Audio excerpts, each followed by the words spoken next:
Sir, announce.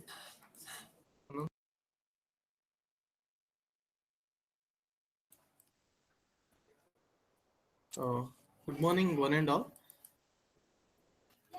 So I believe everyone has completed the test. It's already time is up. Now we have with us Dr. Nitin Verma sir. Nitin Verma sir, are you with us?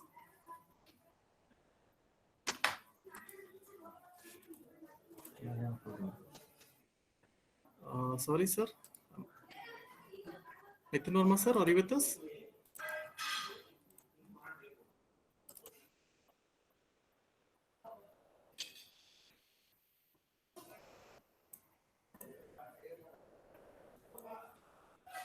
Sir, you are not audible.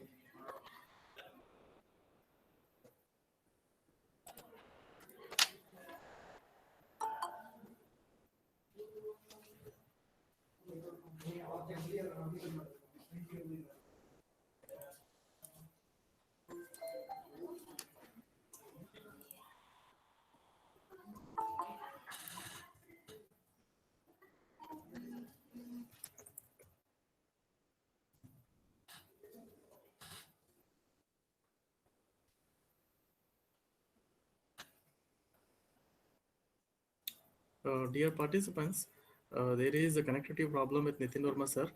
Uh, so we will start immediately as soon as Nitin Verma sir joins us.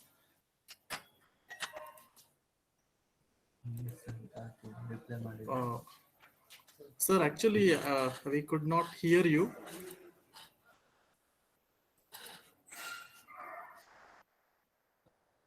Okay. Sir, actually, we are not hearing you. Sorry, are you talking to us, sir? Okay, okay. Can you hear me now? Good Yeah, morning, yeah. good morning. Can you hear me Good now? morning, sir. Good morning, sir. Now it is audible, sir. Yeah. Thank you, sir. Thank you Yeah, very yeah, much. yeah. Yeah. So Yeah. we are You know, happy. this was on mute. I had put you on mute and it was not showing you as mute, so I just flipped it again and it worked. Okay. Yeah. Okay, sir. Okay. Sometimes it happens, Software is sir. not reliable, huh? Okay, Still. sir. Mm. Okay, thank you. So we have Nitin Verma sir with us, and after the test session, after a lot of confusion, all our participants have joined us. So thank you for taking the test.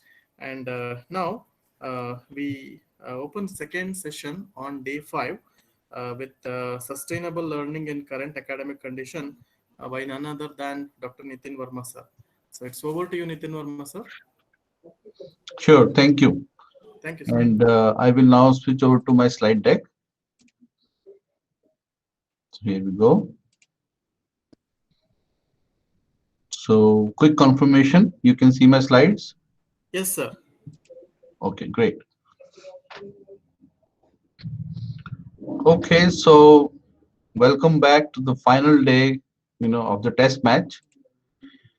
And this is our design thinking workshop. And we are on day 5. Okay, oh, this is the previous slide. Let me go to the today's slides. Yeah, here.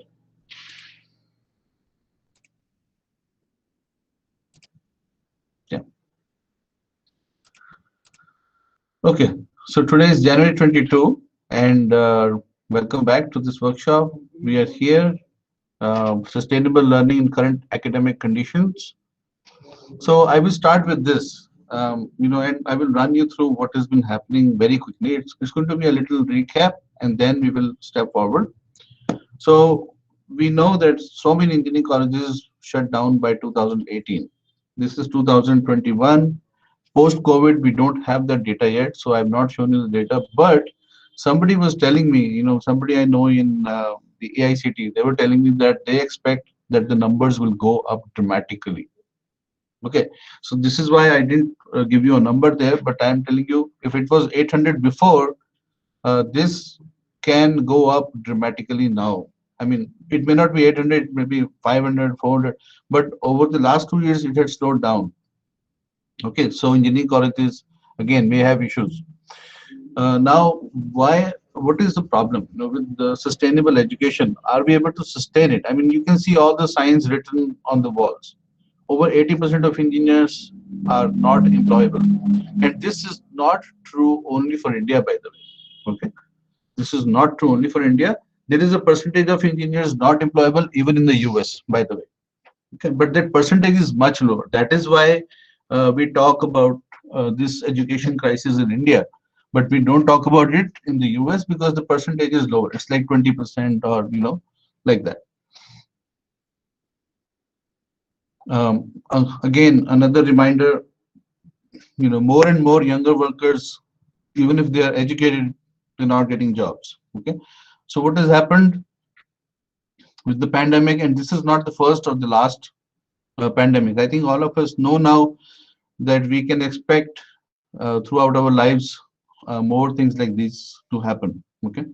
So these pandemics will happen, and then there'll be shutdowns, and people will be thrown out of jobs, and then some people will be retained, and then there is going to be, this cycle will continue. Then rising joblessness, this is actual data. I got this, I just read it today. I was looking for some data, and this is 8th of January they published it. I saw it today. So the Center for Monitoring Indian Economy says the employment scenario worsens further in December. Okay, so which is like very, very recent.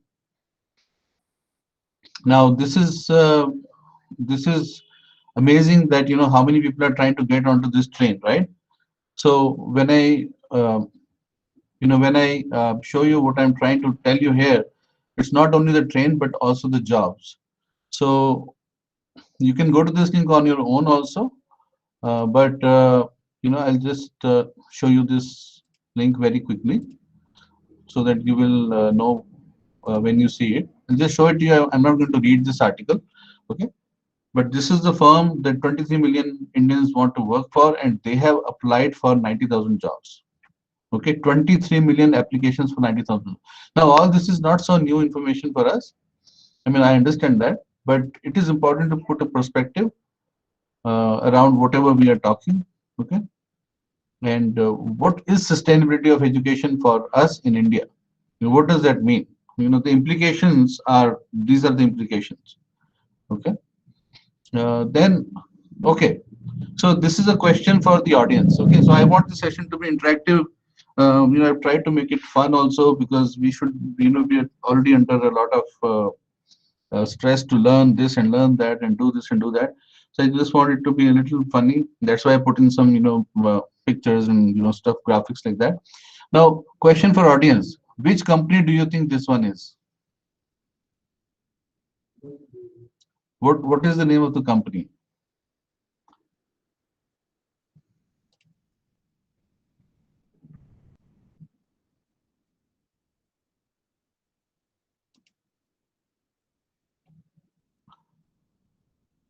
Okay, you might have seen it. Okay, so this is SBI, by the way.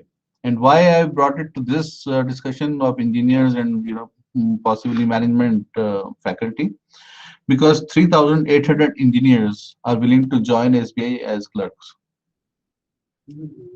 Okay, only as clerks. They're willing to join this organization as a clerk. See this here. Playing it safe, over 3,800 engineers join SBI. In fact, they have joined. Okay, so they've joined engineer as clerks. Imagine. So we are in some kind of a education crisis, if you ask me. Okay, and I mean, so many of these educated people, right? They are okay. Somehow I can. Now look at this one also. Okay, while there are people who are willing to join that organization as a clerk, okay, look at this one now. I'm going to share the tab now. Look at this one.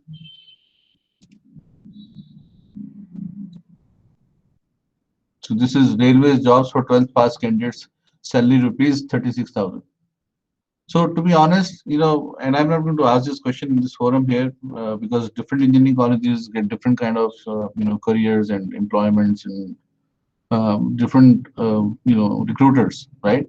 But imagine railways jobs for 12th pass, salary rupees 36,000. So what do you think for 12th pass? I mean, do you think the 12th pass will be able to take this job, or do you think engineers will take these jobs?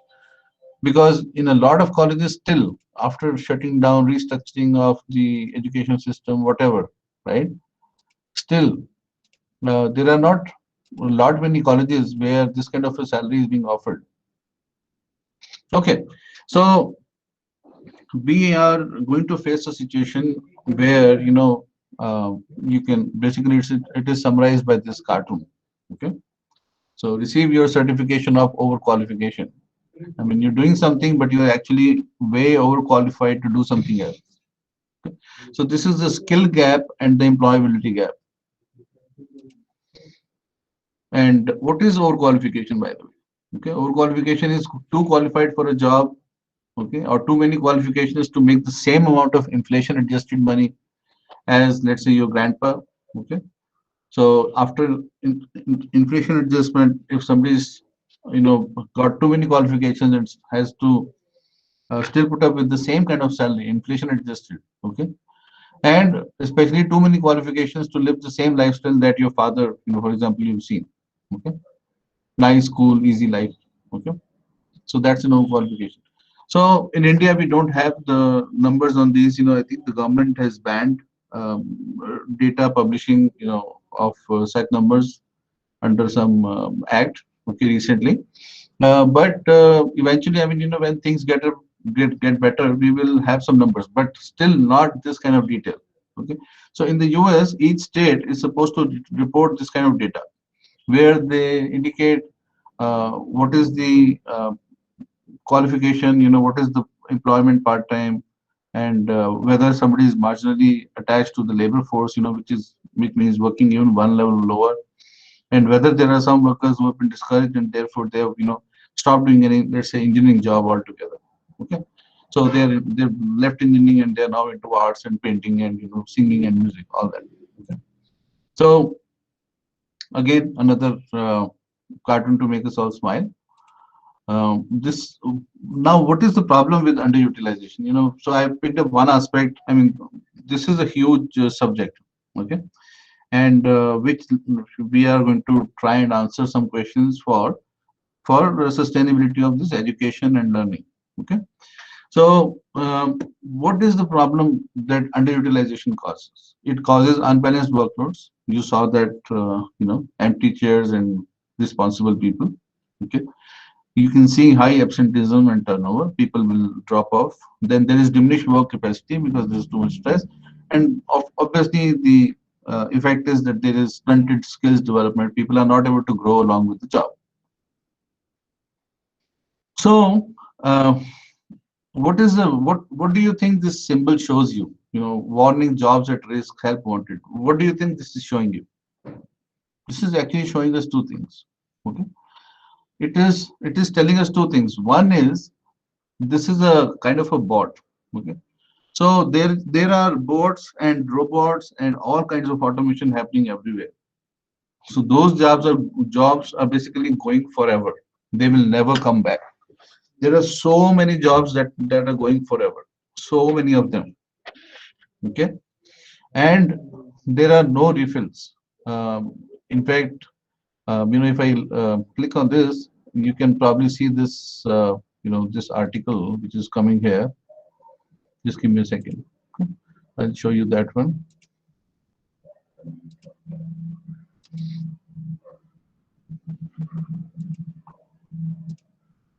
See this one there. So SBI to replace only 75% of their retiring employees. Tech disrupts banking. Now, you might think that what's the big deal? I mean, mera to ho gaya, and others will figure out. Okay, but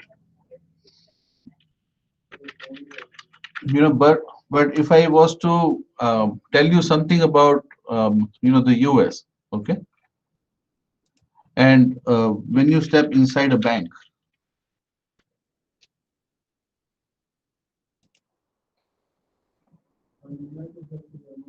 so let me show you what a bank looks like in the US, and you know how how many people work there. You will be shocked to see that, when I show you some pictures of that.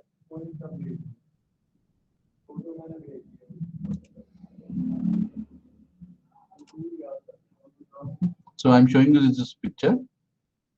Just a second. Uh,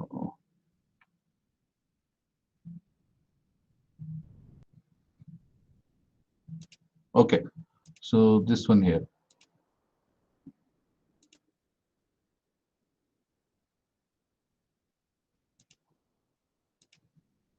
Look at this one here.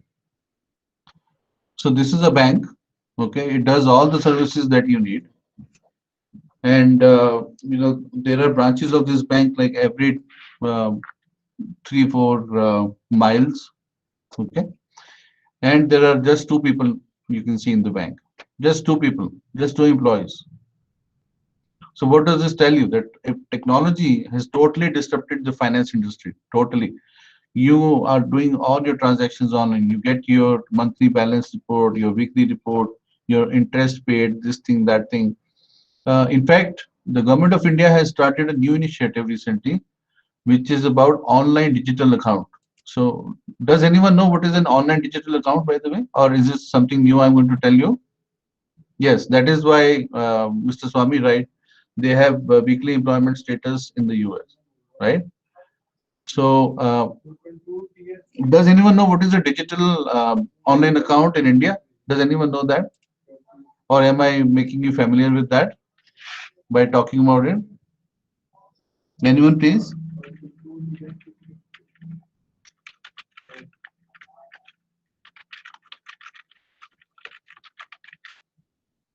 Okay, let me show you. I mean, I don't want people to lose jobs, but I have to show you this because,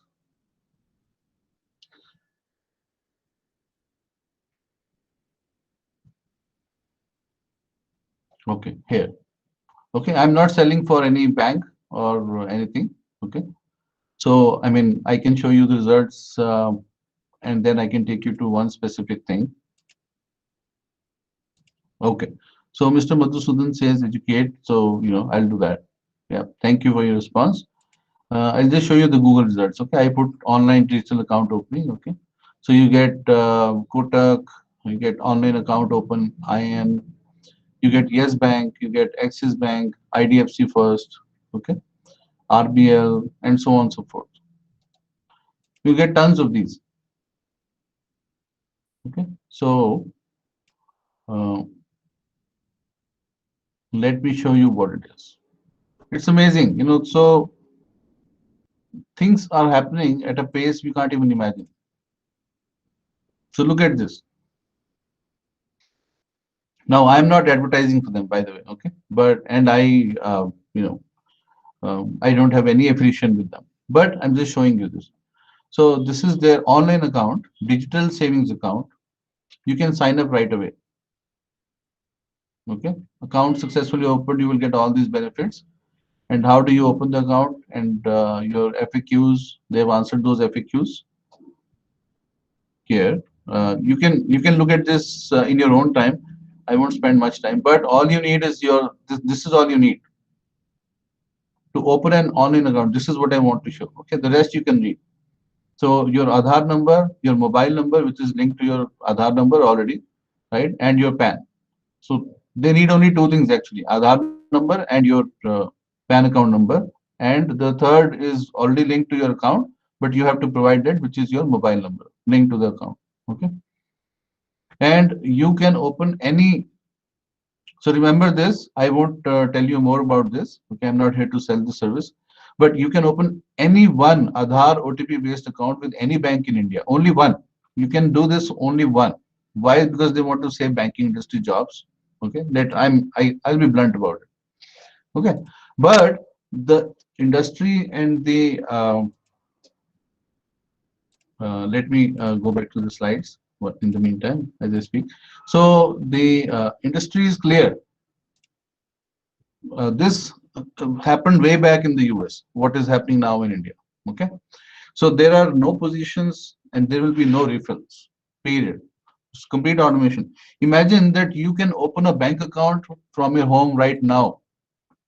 I'm sure all of you have your Aadhaar ID and PAN ID, whoever is paying tax, right? And your mobile number is anyways there. So how many people have you eliminated from this chain of, trying to sell you the bank account and other, and all the information you need, by the way, is there. You will get paid 7%. If you do this much, then you will get these benefits. If you do this, it's all very clear. It is totally updated. It is up-to-date information. I verified it independently also. Okay. In fact, I called them just to check, whether this is real. And imagine they are paying 7%. And in fact, most of the online such accounts, they are paying much higher interest than what you can get from your bank otherwise, even in a savings or a FD. So amazing stuff. Okay. So now what does this mean? This is like, okay, so, so something is happening. Okay. And look at the economy forecast. It was supposed to go down by minus 9.6%, but now they're saying it will go down by minus 8.9%. So the economy forecast is, yes, the economy is improving, but it's actually going to contract. Instead of minus 10%, roughly it is going to contract minus 9%. Okay, minus 1% is a big deal. So how do you cope up with all this information? How do you process this information? Okay, how do you choose a career? How do you choose what to educate yourself for? How do you choose to learn what you want to learn? In fact, and how do you want to learn? I mean, take a step back and how will you decide what you want to learn? Okay, so if you have dealt with all these problems, there are problems like these. Okay, so this is an amazing news item. Again, I found it very funny. Okay, this bungalow PN, they have taken away this privilege from railway officers. Okay, so railway board said no bungalow peons will be allowed. Now, what is the job of a bungalow peon? They are hired for attending phone calls and carrying files from offices to the officers' homes. Okay, so this paragraph here, this one here. Okay, so this is what they are hired to do. This is as of 7th of August 2020. So very recent. So the government said we have kept people to carry files from officers' homes to their offices and to attend their phone calls in this era of what? Mobiles and all electronic transactions, right? And the officers are saying this is insensitivity, and there is an association, regardless of whatever their name is, they are saying that this practice should not only be continued, this should be extended for junior scale officers. So I had a hearty laugh. Okay, these are India's most elite educated officers who are selected to railways after a stringent UPSC test. So this is what education has done to us. Okay, so this is another challenge. You want people, who are abusing the system, and they are making official excuses, and they're saying if you withdraw this facility, it's on the top here. Okay, the top box. If you withdraw this facility, then people will not be drawn to the railway service itself, because this peon they get, okay, is a great attraction for this job. Why? Because they are abusing that person as a domestic help, and it's being whatever. Okay. So anyway, so come back to the main story. This is after all those disillusionments, this is somebody who failed 35 government exams, 35, and then secured 104th rank in the UPSC exam. So is this person a failure or a success? What do you think? I mean, what if he had, what if he had stopped trying after 34th failure? This person here, UPSC toppers, after failing 35 government job exams, Vijay Vardhan, the name doesn't matter, person doesn't matter. Okay, there are hundreds and thousands of people doing this. Okay, secured 104th rank in UPSC civil services. So what do you think? And he's an electrical engineer, by the way. He tried very, very hard, very, very hard, very, very hard. So what is this person now? Is he a success? Is he a failure? So at least let's answer this question, because this belongs to the academic domain. So let's try and answer this question. Is he a success, or is he a failure? So Mr. Swami says he's a success. Okay. Anybody else? I really want some opinions here, because see, we have to understand some things. Okay, better than we do. That's all I'm saying. There is no right or wrong answer. Even I don't know, and Mr. Swami has already said that. But I want to see whether there is any diversity here. Is he a success or is he a failure? Is the education system itself a success or a failure? Now let me rephrase that question. What about the education system? What about all that talk about sustainable education and all that? So this person has sustained himself after failing 35 times in various exams, and being an electrical engineer. Now this person is going into UPSC. Okay. By the way, what is this person's exposure to the world? What is this person's exposure to the world? That this person will become a great officer, IS officer. What is his exposure to the world? 35 failed exams. See, I'm raising some fundamental points here. Okay, so we have to understand this. We cannot have people who are failing everywhere, and therefore as a last bet they succeed and get into this huge elite service. Okay, because this person is not, for example, a hacker. This person is not a electrical engineer who's designed a motor, and therefore he will go and head Bharat Heavy Electronics Limited as the secretary, right? And therefore will be able to relate to everything. We talked about innovation now. Solution person, that solution architect person, solution integrator. So what is solution integrator? Solution integrator is somebody who has the idea and the knowledge and the skills and the experience in that area, so that this person can integrate everything. IAS is an integrator. IAS are supposed to be working with their, especially if they have a proven line, it will be great. They should have some expertise, na? So we have hundreds and thousands of IAS officers with this exact same background. They have, every IAS officer, in fact, has a merit list like this. Oh, I failed 25 times. The next guy comes and says, oh, you know what? I failed 35 times.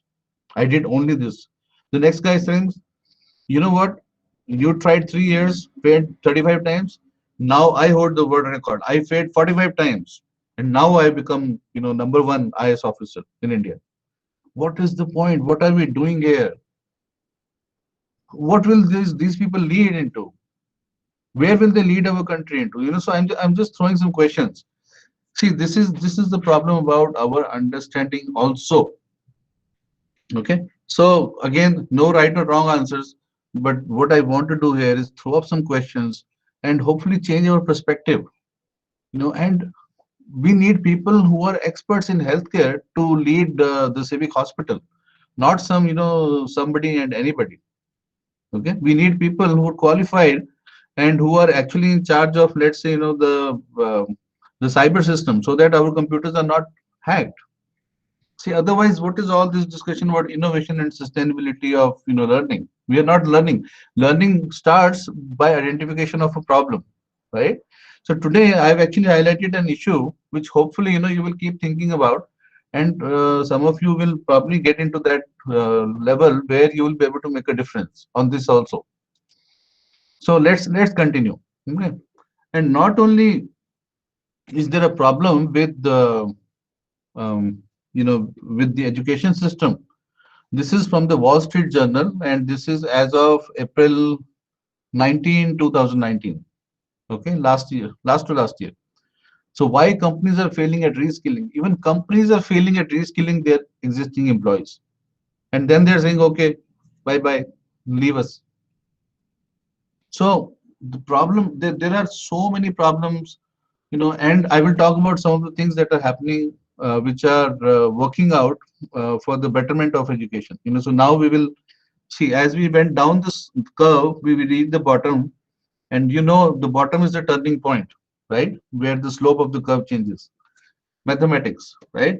So we have almost reached the bottom, that even companies are failing, and companies like what? Amazon and JP Morgan. So people are not only reskilling, they are upskilling, and a lot of people are downskilling. Okay, but what point can you downskill? I mean, how many, I mean, what is it that we are waiting for? That IIT toppers will apply for clerks in railways, right? So that's where.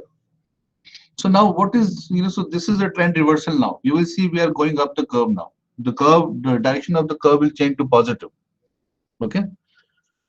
Indian students are studying abroad in 86 different countries, and 55% are in US and Canada. What does this tell us? 5.53 lakh Indian students are studying in 86 different countries, and this number is going to only increase. This means people are interested in education, people want quality education. Education has a sustainable future somewhere. Okay, there can be a sustainable future. I would put it like that. Okay, there can be some sustainability of education. There can be a sustainable future for education. But look at what people expect and where everybody is heading. In fact, I belong to a very small town, and I was recently surprised when my neighbor, who is literally, a truck, a guy who manages trucks and transport. Okay, he's like hardly educated, like he barely did 10th. We know, I saw him grow up and all that struggle with education. Okay, and then he ascended to the throne given to him by his father, and now he manages transport. He is now sending his son and daughter outside India for education. He says there's no point to study here. Okay, so education has a sustainable future, or can have a sustainable future, but people want certain things to happen. Look at this, another issue: online engagement. Okay, children uh, in government schools, they still not able to get online. Okay, so what did we find out from this great experiment that happened to us, about online learning? So I went to Emerald. Okay, and I looked up some research papers. This is from Dakshin Kannada and Udupi district. Okay, so I hope I pronounced it all right. Uh, and the study reveals that students are comfortable with online classes, are getting enough support from teachers, but they do not believe that online classes will replace traditional classroom teaching, which means that there is still something missing, and because of which they believe that classroom teaching will commence face to face. Okay, and teachers are also finding it difficult to conduct online classes because they have not been trained, and they were never developed in time for online classes, right? Now look at what is happening.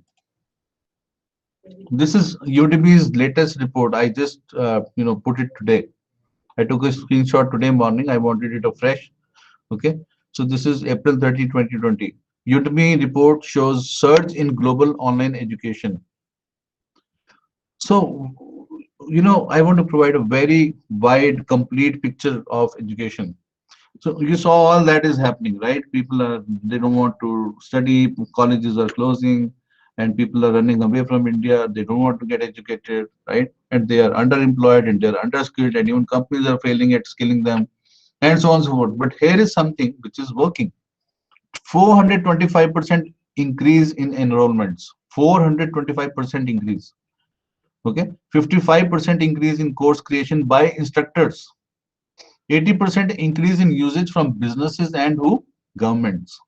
Okay, so now this is the new world, and this will lead us into a sustainable future. Look at this: back to school, EdTech. VC funding reaches 4.1 billion so far this year. This is global. Okay, this is India scene led by Byju's, Unacademy, and others. Investments jumped 300%. Byju's is now into almost like $1 billion club. And who's coming into it latest in India? It's Amazon. Amazon is getting into edtech. Okay, they are coming into it big time in India. So you will be able to buy, as you buy your Maggi ketchup and noodles, you'll be able to probably take a test alongside. And who's not going to be left behind on this? Reliance. Okay. And I want to point out one word which is there in this headline. It is AI. Okay. You've seen EdTech word come up before, but the word AI has massive implications for education. Everything is going to turn into AI systems, everything that we know of. And unless we start learning how to work with AI, even if we are mechanical engineers, even if we are civil engineers, even if we are, aeronautics engineers, I mean, we will have to learn uh, about AI-based learning. So Reliance is invested in it big time. So you see the direction. See, the reason I'm showing you all this is I told you, yesterday and day before, I've been, mentoring you, and I've been telling you that don't believe any expert. I told you I'm not an expert. I hate that because if I call myself an expert, and if you tell me something to the contrary, the expert thing is, belied, right? So I don't want to be an expert who is very easy to violate. No, I am good at, I look around, I bring things together, I provide a picture, and I help my audience relate to that picture so that they can themselves see from that picture where to go. Okay, that's the kind of thing I do. So that's why, all these headlines, they tell you in what direction this is going. It's not just me. Okay, it's not me. It's not my personal opinion. My data is based on like what I've been, telling you. Talk to the customer, study the customer context. So this is the customer context I have done myself. Okay, I dug into those and I found out these things are happening and they are relevant. This is the truth. So there are companies which are offering personalized adaptive learning platforms. Okay, now what is adaptive learning? So this will be our first thing we'll talk about shortly. But before that, what is sustainability? Sustainability can be defined as a state in which current practices of a population meet the needs of the population while not hindering future generations from meeting their needs. Okay, so this is one very good definition of sustainability. That if we applied this to education, okay, that people will continue to find that education is a sector where they can get employed or where they can actually, I would move the word employed aside and I would say where there will be people who will be able to service their customers' interests. Okay. So we don't like this word customer for some reason in academics. Okay. Some people say, wow, customer. No, no, guru, gyan, all that. Listen, all that is fine. Udemy, people worship Udemy. Okay. Because Udemy provides a lot more knowledge than many of us put together. So it is fine, guru gyan and all that is fine if you can incite those kind of feelings, if you can inspire your students that they treat you like that, awesome, you must really be a great teacher.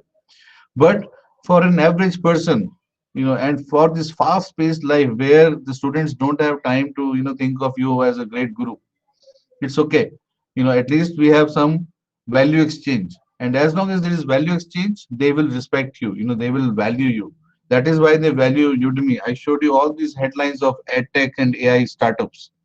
These are all being highly valued by the users, not because there is a face to them, with a guy who's a mustache or a lady who's very motherly and very smiling and very caring. No, there is no face to it, there is no personality. But the only thing is that these end users or people who are students, okay, including me and you, we value them because they provide the value that we are seeking, which is good education. So sustainability for academics can be there. This is one definition. The other definition is sustainability is about humanity behaving in a manner that does not compromise the life support systems of Earth. So we are not damaging things by printing and by going old school and by cutting down and chopping trees and insisting on I need a submission in writing and I need this and I need that. Okay. So it is about making sure that we don't go away, but also that our actions do not so degrade the life support systems of the planet that other species are adversely affected. Which means here that we must provide education in such a way that the people who are our target users for this education, they are able to take part in it. They're not driven away from it. They're able to take part in it. So the remote education must be delivered in such a way that it encourages them instead of degrading their understanding about online and other modes of education.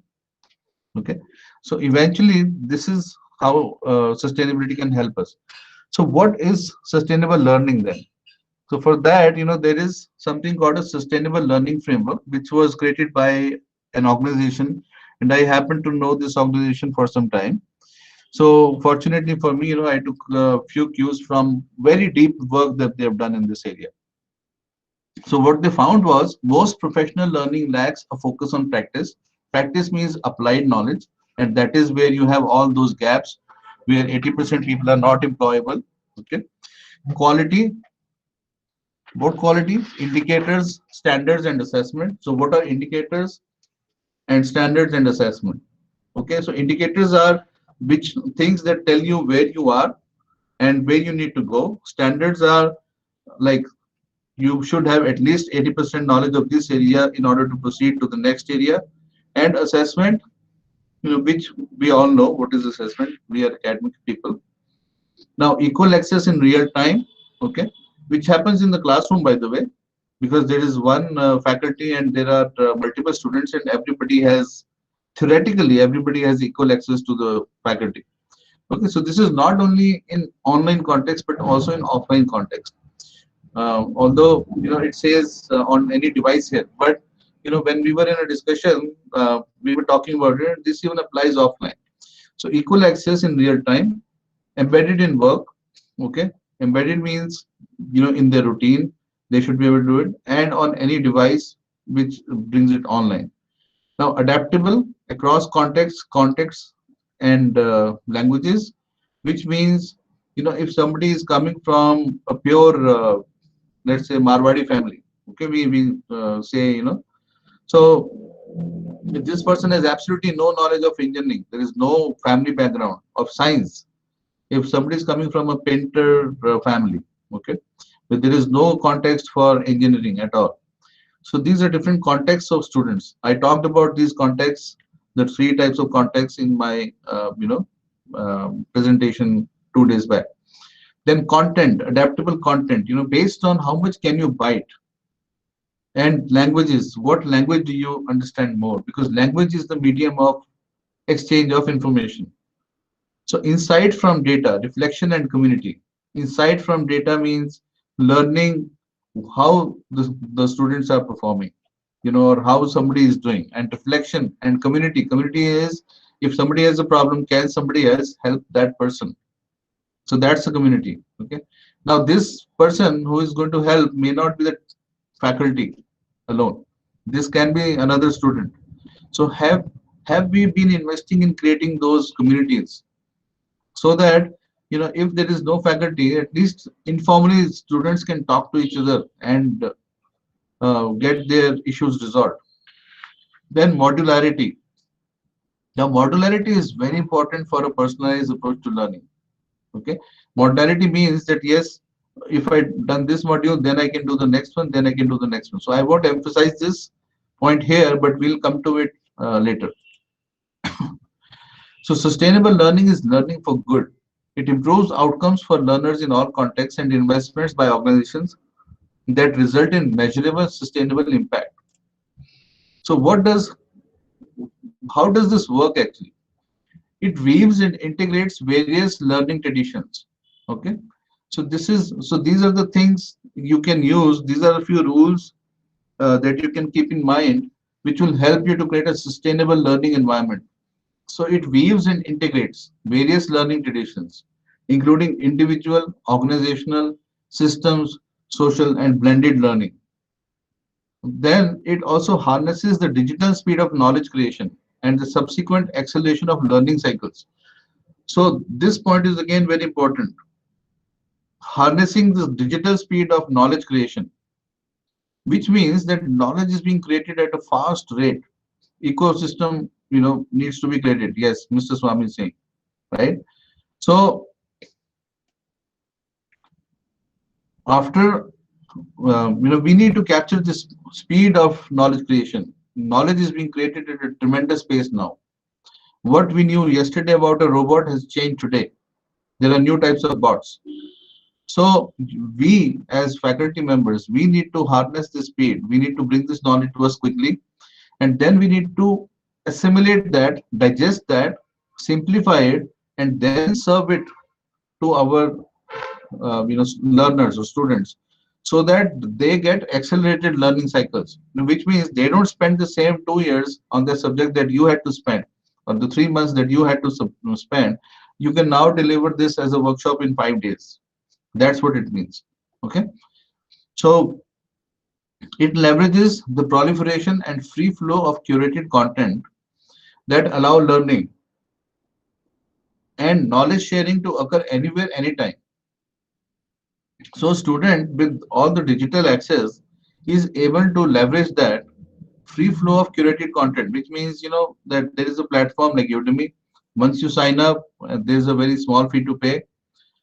You will get all the curated content. Curated means it has been validated by somebody who is a reasonable authority.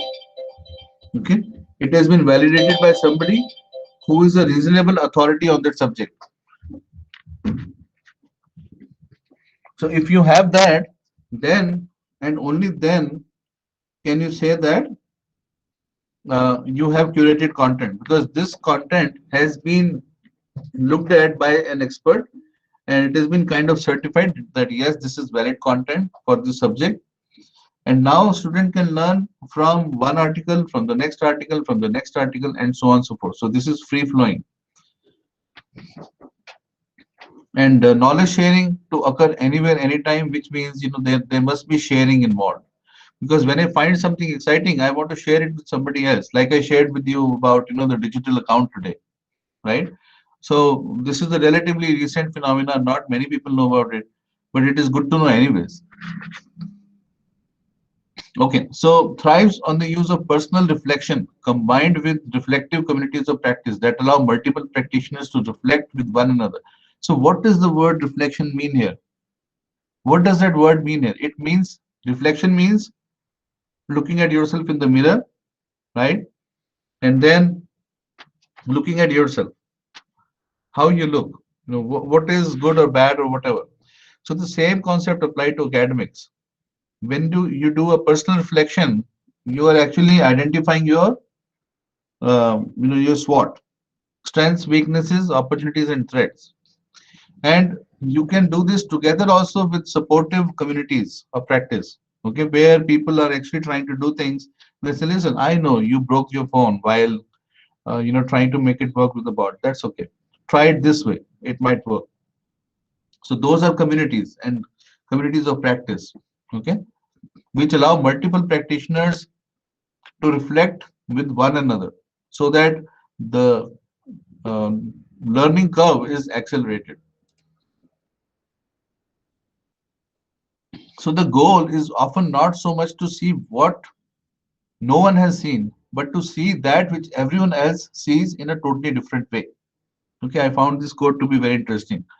The goal is often not to see that which no one has seen, but to see that which everyone else sees in a totally different way, which means we bring different perspectives and combine those perspectives, respect those perspectives, and have no arguments. Argument is, being sticky about something. Discussion is bringing in, different perspectives.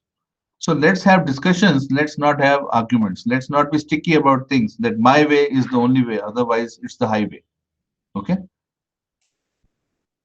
So there is a set of principles and 3 themes and 11 indicators which formulate this sustainable learning framework. Okay. I will probably provide a link. I think I provided a link somewhere to more details about this. So basically, the 3 themes are: it must be practice based, it must have learning loops, so you can go back, forward, come back, stop, replay, rewind, and there must be digital discovery. Why? Because digital knowledge sharing has told us that knowledge is being produced at an enormous pace now. So that is why digital discovery. So the sub parts of that is that for practice based is participant centered. Like we've already talked many times about our customer centric approach. Okay. Then context responsive. I talked about different contexts that students come from. Okay. Work embedded, which means it does not make them feel that, oh, I have an assignment. Yeah, that assignment should be some part of some fun activity which assesses also and which directs also. Then reflective practice, is part of the learning loops, which means it enables students to reflect upon where they are in that process of learning and where they are going. Then practical communities. Okay, so I already talked about that in my previous slide.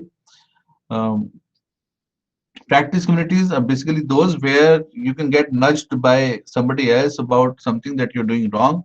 Hey, listen, I was trying to work with Uno, this I was trying to make a bot with Uno. So am I on the right track? I did this, but it didn't work. So if somebody else has done it, they can guide me. Okay. So those are practice communities. Then context creation and curation. Okay. So curating the content and uh, basically curating it and creating it in such a way that it is, it meets all the other requirements that we have mentioned. Then data for practice improvement. Okay. So how do you help students practice, right? How do you reinforce learning? So that is very important. Recognition and validation. What if I achieve this level? And am I, will I be called certified? Will I get a recognition, on a website where, somebody can put in my serial number and they can check the certificate online? Okay. Then digital discovery, social structures, dashboards, and value patterns. Okay. So social structures is basically again how we look for information online. So that is digital discovery. Okay. So social structures is how we can utilize our social structures to share information. Dashboards, where we can see how we are doing in different places. So that's what a dashboard tells us, right? A car dashboard tells us what is the speed, what is the RPM, what is the torque, whatever, blah, blah, blah. Okay, how many kilometers I've got. And then value pattern, whether, uh, what I'm doing matches with what people are doing, which is latest. And therefore, is there value in this? So there are value patterns that will emerge, that people are following this course because it delivers more value than, that particular technology or something else. Okay. And principle driven is basically sustainability is equal to scale. Why? Because scaling is so important in academics, because I can teach a class of 30, I can teach a class of 60 physical class, I can teach a class of maybe 90, 120, maybe 150. My biggest class has been, by the way, personally has been 180 students. Okay. But you can't have 1000 students and in a physical class. It's very difficult to do that. Okay. So sustainability, one of the big measures in the modern era, because of which you see so much of ed tech and AI driven and all that happening, is it is scalable. And your learning must also be scalable. Your way you deliver everything, all of these 11 indicators that you deliver, okay, they must be scalable. So the other thing is deep learning through reflection. So for which again, all these 11 indicators will apply and they will encourage deep learning. This is not the deep learning for AI, by the way. Okay, this is personal deep learning. And then practice mastery, like you said, for data for practical improvement and all that, practice improvement. So practice mastery, because what we have heard, what are the issues we talked about? One of the biggest issues is that people are not skilled enough to do a job even after their degree. So practice mastery. Can you do this job? Remember, we talked about all those things like, that we should study customer context so that we can design our product in such a way, the innovation in such a way that it traces all the actions that a customer takes in order to achieve a certain output or a certain goal with my product, right? So same here. I mean, if I know that the student is trying to be, space engineer, then I need to provide that practical mastery to the student. And I need to have a lab where the student can try creating an aircraft, or at least some preliminary rockets or something like that.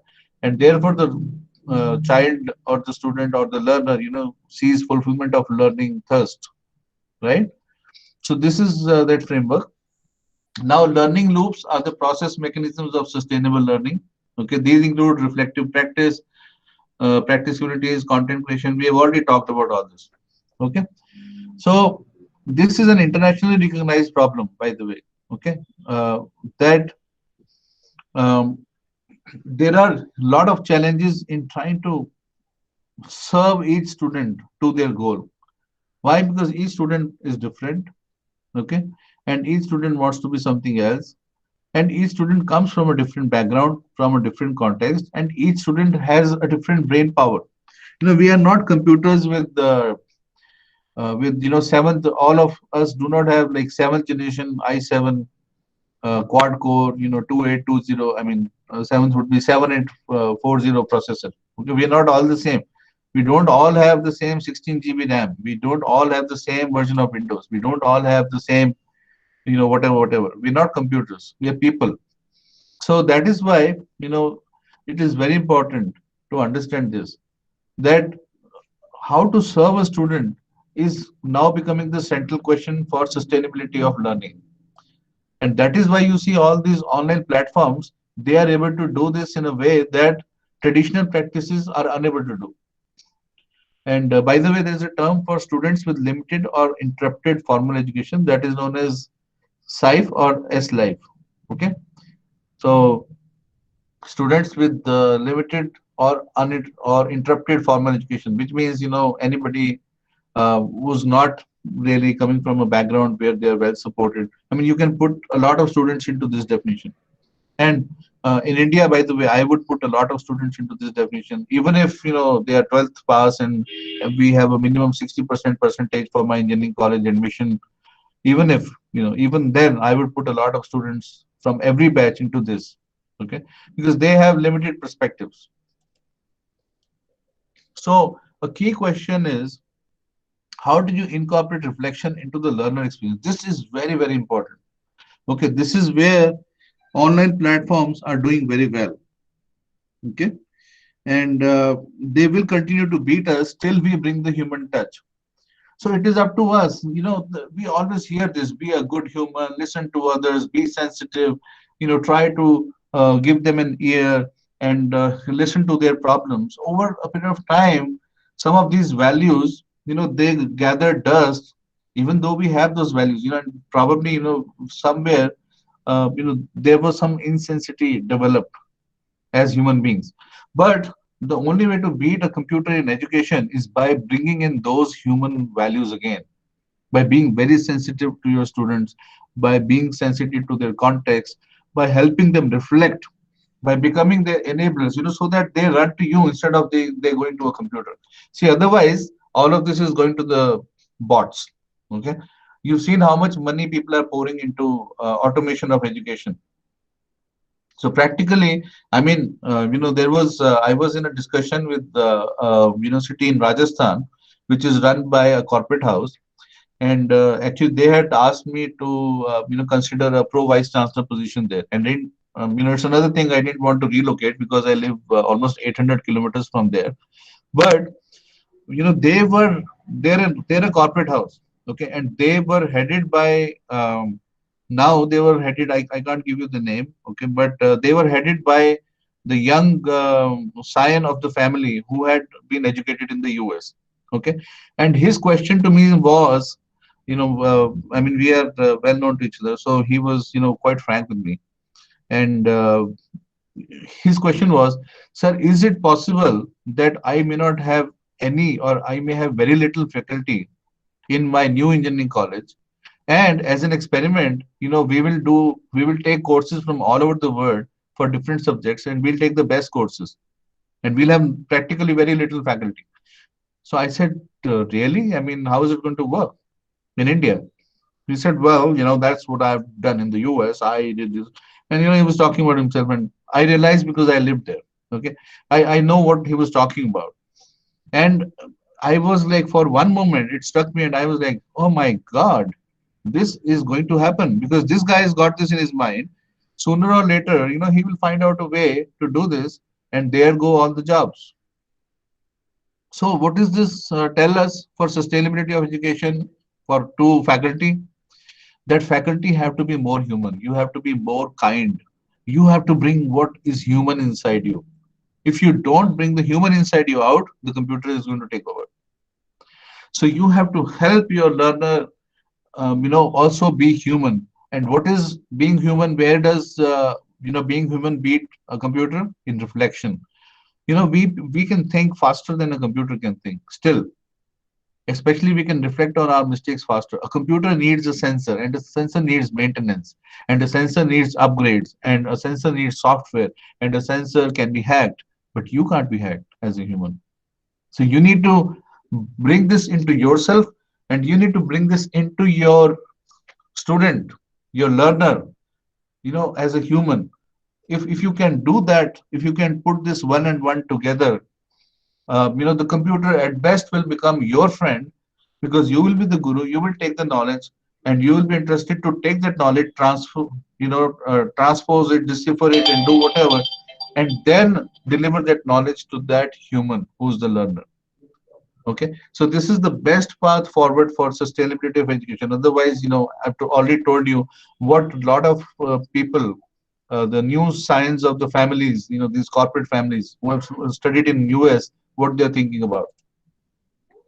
So when you try to create a sustainable education system, the designer must start with the end in mind and ensure that evidence of progress is there, improvement is there, application is captured, analyzed, shared, and used for further learning. So it's a continuous loop. Okay. So which brings us to evaluation. So everyone must be very clear how is it that I am going to be evaluated, because we're talking about academic learning, right? And so academic learning must have this very clear component. So there are two types of evaluation: self and instructor. So self evaluation and reflection, this is very important, as I've already said. And then there is instructor evaluation, which must be very fair, very neutral. You cannot be seen as compromising on integrity. If you are seen as that, trust me, the computer is going to get rid of you very soon. Because people love computer. People say, I have students, by the way, I was with this university, and it was already mentioned, right? And there were some very traditional people, and they were like, okay, this student gave me a gift on my birthday, this person wishes me, brings me a rose, this thing, that thing, right? And so there were favorable outcomes for their subjects, and I was like, you're ruining it. You are ruining it for everyone, because leave aside the corruption issue. The corruption is now going to be a very serious issue. Human corruption is going to be, at the center of extinction of humans. This is how I say it. Why? Because now we'll be replaced by computers which are not corrupt, and everybody loves no corruption. So I want to take a test. You test my knowledge. Why are you looking at whether I wished you on your birthday or not? Right? So instructor evaluation has to be very fair, very clear on all these things: pre and post surveys, activities, exercises, discussions, and final assessment. I emphasized transparency as a value, discipline as a value so much during the past 2-3 sessions, right? On the past 2-3 days. So you can see all that is integrated into this as well. And I myself ran an experiment on peer evaluation of projects with students, which was very successful. We randomized the projects, and we didn't tell anyone who has done which project, and we showed them the video of the project, and we asked them to rate the project without them knowing who has done the project. So so you have to experiment in different ways and do things. You have to take a chance so that your human aspect comes out, and you can add value to the end user. So this is about adaptive learning again, which it's an article which I will just quickly show you a link to, because I believe I mean I've talked about it, but I just want you to lead there. I want to lead you there so that you will continue this even after this FDP. So what is adaptive learning? Okay, so you can start with this here. This is a McGraw-Hill link. It talks about different concepts: metacognitive, theory of deliberate practice, theory of fun for game design, and Ebbinghaus forgetting curve. Okay, so I'm just going to run over it just to show you, but you must explore this topic on your own for sustainable learning, because adaptive learning, I'll tell you why it is so important. Okay, we'll talk about it. This is the traditional path for every learner, where the typical learner presses start, and they have to follow the sequence. You see the line is connecting all the boxes. So there is only one way to learn. You have to go through each box, acquire the knowledge, and then you reach the finish line. But adaptive learning is something else. Okay. In adaptive learning, please don't read the white text that I have written. Just look at the diagram, the picture on the right side. Okay. So adaptive learning path is based on individual mastery, because all of us come from different contexts and different backgrounds. So you click the start button and you hand out the first module, and then perhaps this student will straight away go to the fourth module. Then perhaps the student will jump right away to the seventh module. The person will maybe jump to the ninth, and maybe to the 15th module, maybe to the then to the 11th module, maybe then to the seventh module, and so on. So this is called adaptive learning. Okay, so I've just introduced this concept for sustainable learning. It is an awesome concept. You must acquire more knowledge about it, how it works, and how you can incorporate this in your education and learning. Education means when you're teaching others, and learning when you are learning yourself. And adaptive testing also. Okay, so how do you test different students differently for their strengths and weaknesses? Because you can't test a fish.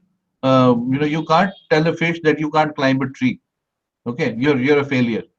So you have to do that. And then very important, mentoring. Okay, so it is easier to ask now than it was before. There is one teacher, but there are so many questions and so many answers are needed. So effective mentoring is very critical. Then we have this concept of flipped classroom. So I'll just go over this very quickly, because I want to finish on time for our valedictory also. Okay. Sorry, sir. Sorry to interrupt. Sir, are you presenting with slides? Because the slides are not available from 1 minute. Oh, okay.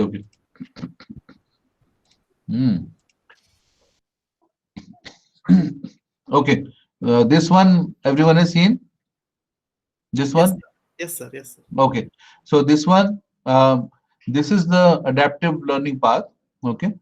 So if you look at this diagram here on the left, see, this is a typical learning path where student starts, clicks the start button, then you see this line which is connecting all the boxes. So the student has to go to each box in this sequence only. Okay. And then the student has to do each module and travel all along this path to the bottom, and then goes to finish. So this is a typical traditional learning path. Now adaptive learning, this is what it means. You click on start, the student goes to first module, jumps two modules because the student has already enough knowledge about two modules, goes to fourth module, from there jumps to seventh module, from there jumps to ninth, from there jumps to 16th, then goes back one step to 15th, then goes back to 10th and 9th and 8th, and then comes back to 13th, and so on and so forth. So this is an adaptive path. Why? Because the student is able to find out and adapt their learning according to their needs. Okay, so similarly, there is a concept of adaptive testing, which is employed especially by GMAT, not unfortunately by CAT. Okay, so because I took GMAT also when I was younger, and did well on it actually. So GMAT adopts what is known as adaptive testing. So you can continue to explore this topic. It's very important and central to how learning happens now, and how it will be sustainable. So please continue to pursue it on your own. I've shown you the links, and I've shown you the content. Okay. Um, Now, this is a central piece here, which is mentoring. Okay, because a good mentor can seed any kind of knowledge into their subject. And remember, it is easier to ask now than it was in our, in your father's time or before that. So you will have one faculty member, but you will have so many questions coming. So how do you manage this? This is again done better using digital means. So you must employ some digital means for sustainable learning, your own and others also. Because sometimes questions will come which you will have never answered before, and it's okay. But you can find the answers. That's the art of a great guru. You don't have to have all the knowledge as long as you are able to get it and serve it again. You know. So I'm introducing a concept called flipped classroom, which basically means it inverts the traditional learning experience. So lectures are shared outside of class time for individual review as homework, and classroom time is reserved for students to complete assignments and activities. So they have to actually work. The practical part is in the class. The theory is given to them. Go and do it at your home. So the goals are to make classroom an active learning environment to enable students to learn at their own pace. Okay, and to give the instructor more time to actually monitor, see each student where they are deficient vis-a-vis their comprehension of theory, and then because you are now able to see that, you can teach each student individually. So remember, all this is building around that customer service model. Okay. So this is a little bit more about that, and a few more benefits of flipped learning. Again, I will leave this with you all so that you can explore this. Also, for sustainable learning, it is very important that you must have and you must be able to provide your students career guidance. Okay, because career guidance is so important. What can you do as an engineer? I mean, most of the students that come to me, I run a counseling service also, and if those who will connect with me on LinkedIn, you will actually find this out. A lot of people approach me, a lot of young students actually approach me because they don't even know what is the career path ahead, and they are coming from good colleges. So you must have this, because otherwise they will not be able to connect the dots and they will drop off. So there'll be no sustainable education, there'll be no sustainable learning in this. Now, what do you see in this picture? Can anyone tell me what do you see in this picture? Just very quickly, if anyone wants to say, because we hardly have Diversity. Diversity, people diversity. from different countries. So you see a lot of diversity, you see different people, right? They are actually students of a same class. Okay, and some of them grew old faster, some of them kept young for a lot more time, some of became traditional, whatever. Now this is the diversity that we failed to see in our class. This was the class when it came to nursery, right? This was the class, but look at now, this diversity is visible now. So please be aware of diversity in your class. Diversity does not just mean face or hair color or texture and all that. This is why I'm saying there is invisible diversity in the class. All the students look the same in the dress, school dress. Okay. So this, for example, is a closer snapshot, of the same class when it grew further old. Okay. So Vanda wanted to be a doctor. Teresa was going to NASA. Peter grew up to hate maths. Jake loves cooking science. Mike is permanently maths damaged. Okay. So look at what impact not having sustainable means of education or learning can do, because Mike is permanently mass damage. He's like old and probably waiting for a ride to the heavens, but he's like permanently damaged, mass damage since the beginning. Okay. Now, what this is the last question. Which is the most expensive real estate in the world? Okay, this is the last question, and then we are done. This is one of the most expensive properties in South California. Okay, the most expensive real estate Calabasas.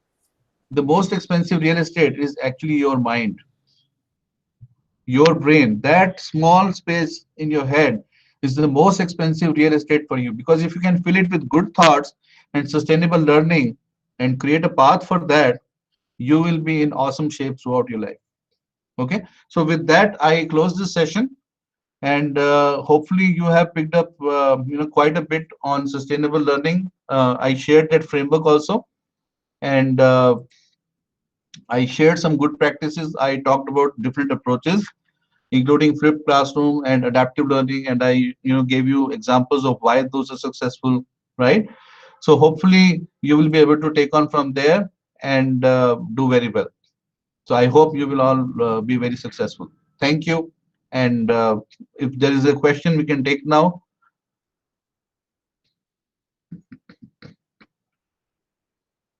Yeah.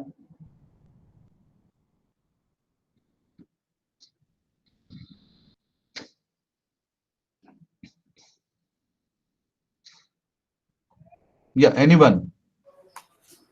Is there anyone Okay. from participants? Friends? Please turn up. It's a question and answers hours.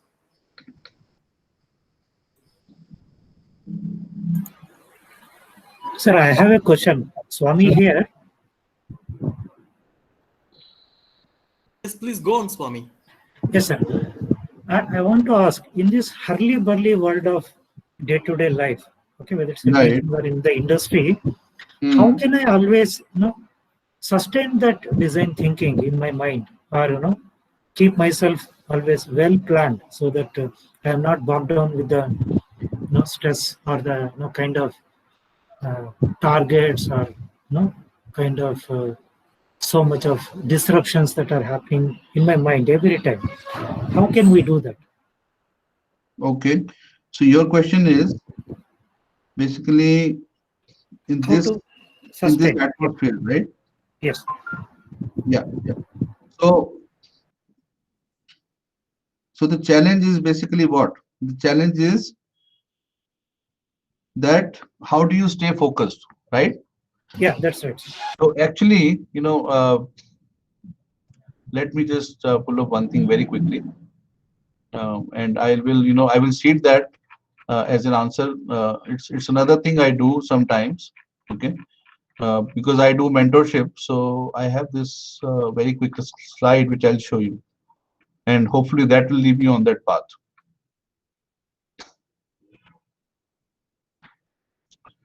I call this mental repositioning, okay? And here is the slide. So this is not a term you will find anywhere. This is my term. So you've heard about what is a GPS, right? What Yes. is global positioning system? So Yes. I call this mental repositioning system. So I just run through, I click a few slides. So don't worry, just keep looking and gather what you can, and I'll speak about it. Okay, because we want to close this as quickly as we can. So this is all that you will get. See, this is what you meant, right? Stress, late Yes. night, wrong paid expectations, deadline, poor responsibility, tax, mortgage, conflict, Exactly. right? So Yes. have I hit the nail, right? Yeah. Yeah. Harassment, work overload, anxiety. So all these they will result into this. Okay, panic, depression, shame, stress, anxiety, phobia. This is what will happen. Or this is the result of all that. Okay, even bad boss. So this is why I call this mental repositioning system. So what you have to do is you have to take care of yourself physically, psychologically, emotionally, spiritually, personally, and professionally. So okay. So while you may understand physical is fitness, psychological is thinking good and reading good stuff and being meditation. Okay. You may think emotional is what you know. Okay. So be connected to people and engage with communities and try to help. Be positive. Spiritual, Okay. What is personal? Personal means goal setting. Okay. Professional means take your time and be expressive about what you need to do your best. A lot of people they don't talk about what they need to perform, and they accept responsibilities, and then they end up having nobody to blame except themselves. So assess yourself on every task. How capable are you? And don't over assess, and be conservative on that, and seek help and seek collaboration. See, if everyone starts doing that, it'll be great. Okay. So 5 ways, again, hitting the nail with the on the head, right? So you have to keep learning. You utilize free online resources. Okay, when you teach, you learn. So try to help someone who is really struggling, because in that process you will learn more. Keep your mind active.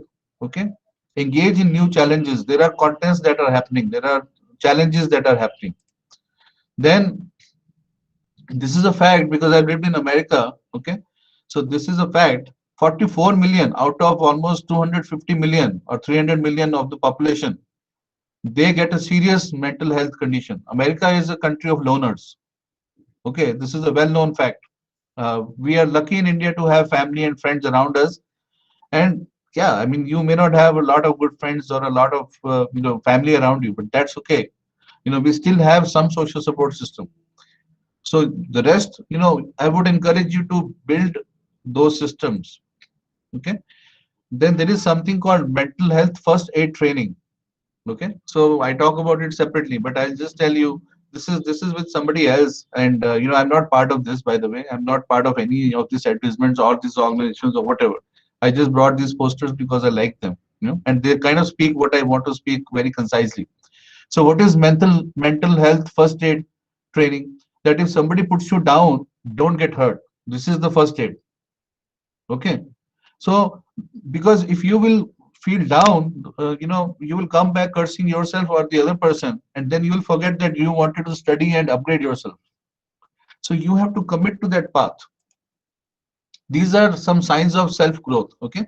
You stop feeling sorry for having outgrown people who had a chance to grow with you. You no longer search for validation outside yourself. You are true to yourself. You say, okay, I'm doing my best, and that's all I need to do. You no longer blame the circumstances. Okay, even if circumstances were there, actually. You take responsibility of how you feel and think. You make peace with your past. Oh, I didn't get that promotion. I didn't get that promotion. I won't study. I won't write more research. I won't do this. What's the point? You will lose in the future as well. You forgive and let go of your traumas. See, we forgive others. We say, okay, chodo yaar usko, let him go. I'll forgive him. But we are worse to our own people, our own selves, actually. So people close to us, we are like, oh, you were my best friend. You did this. I can't forgive you. And with ourselves, we are like, I can't ever forgive myself. Every morning, people wake up with the same trauma. So these are some things you can, you'll have the slides. Don't worry. Okay. But I've given you a few highlights to answer your question. And then have a personal growth plan. Okay. So remember this, where I said here, personal. So this is very important, because this is your guiding, this is your mental repositioning system when there is complete chaos in the oceans. When you're surrounded by darkness, when you're surrounded by waves, when there is a thunderstorm, when your GPS fails, everything fails. Your mental repositioning system should tell you, listen, I thought I would do this course, and then I will learn robotics, and then I will do this, and this semester I'm going to introduce this new topic to my students. I have to do it. End of story. Okay. And I'm not going to renegotiate this with myself. I have said it, I will do it. So create your personal growth plan. Okay. So I hope I've answered your question. Okay. So this is I've revealed my contacts. Excellent, sir. It is like, as if you were like, made that for me. It was, thank you. See, what a wonder. Thank you so much. That's why I have to serve your question. Yeah, thank you. So again, if someone would like to connect with me, best way is you will find me on LinkedIn. This is my number. This is my email. Feel free to talk, and if I can be of any help in your learning journey. Yeah. Sure, sir. Okay. Wonderful. Any other question? Hi, hello. Yeah. Yeah, Dr. Nitin, this is Dr. Sao. Yeah, Dr. Saab. Yeah. At the very beginning, you mentioned about that the multiple degrees, and while talking about the employability, having multiple degrees and leading to some sort of unemployment, if I'm not wrong. So Yes.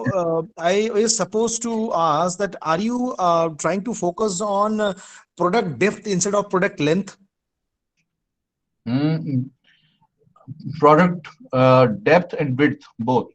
Okay. Okay. So see, we have a system where you have doctorates, and it feels very bad, but they have applied for the position of a clerk, in a government job. Okay, so this is like a bad situation. It builds that pessimism in the society. If there is only one or two people who are doing this, perhaps there is a situation they could not get the job, they were overage, something has happened, whatever, and they have a dire situation, they have to feed younger sisters to be married, this, that. We can tolerate. Okay, one or two exceptions are there in every good system. But when you have a society which is totally going in this direction, where you have engineers applying for clerks and doctorates applying for clerks because that is the only job they can get, that points to a very serious problem in education. So that's what I was trying to say. Okay, fine, Dr. Nitin. I'll come back you on your mail ID. I mean, as you mentioned your contact detail, definitely later send some time. You are welcome.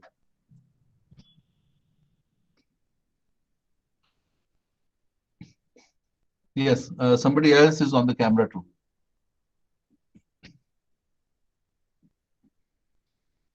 So any other question?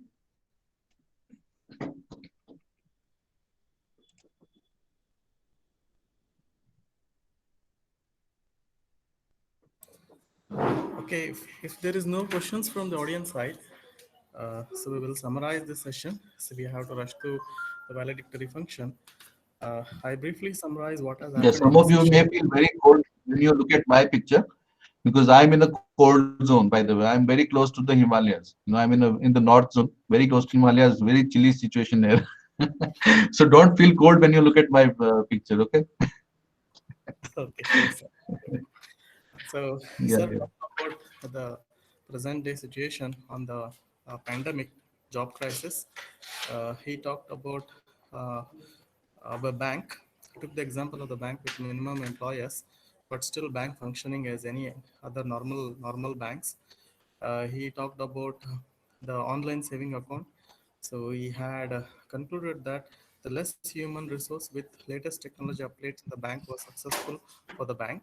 And he detailed, he had a detailed interaction with participant with about innovation. So why companies are failing at risk. He took the study on Emerald Insight, Discover Journal study about difference of opinion on online and offline classes between teachers and students.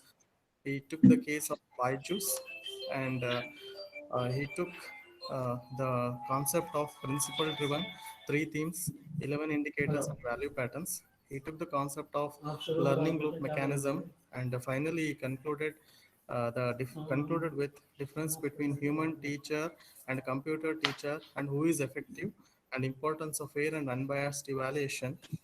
And he concluded that the concept of uh, mental reposition system also introduced that most expensive real estate is your brain. So this session was a really wonderful session.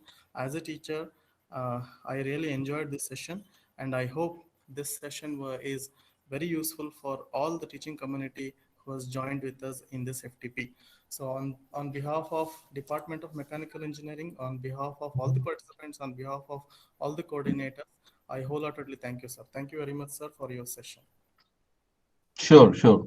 I also enjoyed interacting with the audience, and I think it is great to see that there are so many people who are willing to learn so much more and share their knowledge. In fact, I'm a learner. So as I said, I'm no expert. I'm just a little ahead somewhere on the curve, and I'm glad that we are sharing knowledge together. Yes, thank you very much, sir. Sir, Nitin Verma, sir, I request you to stay back because you are one of the chief guests of the valedictory function. I request you to stay back, sir. Sure, sure. Thank you, sir.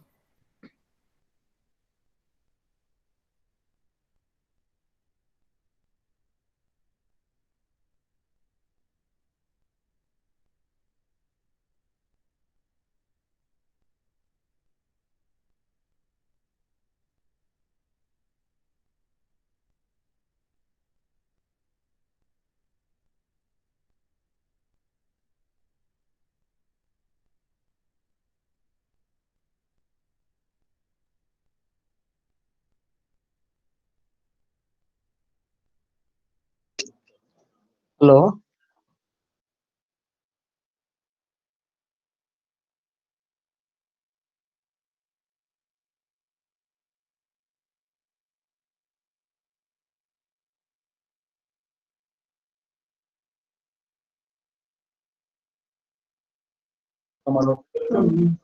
Hello.